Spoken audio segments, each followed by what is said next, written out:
Zkoušel jsem jakoby za život jako do sportu. Řekl bych, že házená je pro mě jako super na sledování, protože je to rychlý sport, je to hodně akce.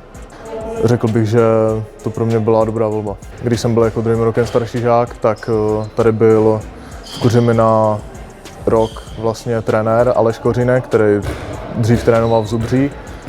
A ten má kontakty s německým klubem, s Melsungenem. To je vlastně tým, který hraje teďka stabilně posledních třeba 20 let první Bundesligu. A říkali, že schání nějaké leváky. Mě si teda nakonec vybrali a pak během asi 3 týdnů jsem se stěhoval. Mým úkolem na spojce bych řekl, že je jako střílet hlavně z dálky a podpořit tím i obranu. Tím, že jsem levák a hážu levou rukou, tak hraju na vlastně pravé straně hřiště, abych to měl jakoby, jak se říká, po ruce. První přestup jakoby po Německu byl přímo do Brna.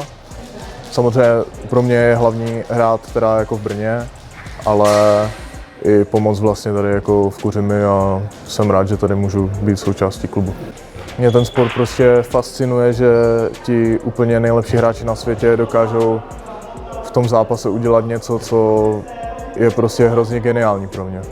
Že jsou tam takové vlastně maličkosti, které se dají vyhrát do takových výšin, že ten hráč vlastně to dělá automaticky a že ho všichni jako obdivují. Nedávám si úplně dlouhodobé cíle, dávám si spíš krátkodobější například na tu danou sezónu a na příští sezónu si myslím, že to bude možná start v extralize mužů za Brno, za mužskou kategorii teda a třeba i dorosteneckou reprezentaci nebo juniorskou reprezentaci, určitě.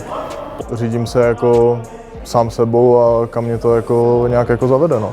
Když se podíváme i na halu, ve které právě stojíme, tak to je jedna, si myslím, z nejhezčích hal tady v okolí na Jižní Moravě a na Moravě celkově, možná i v Česku. A myslím si, že pro začátky s házenou je to úplně ideální, vlastně, kuřimská házená.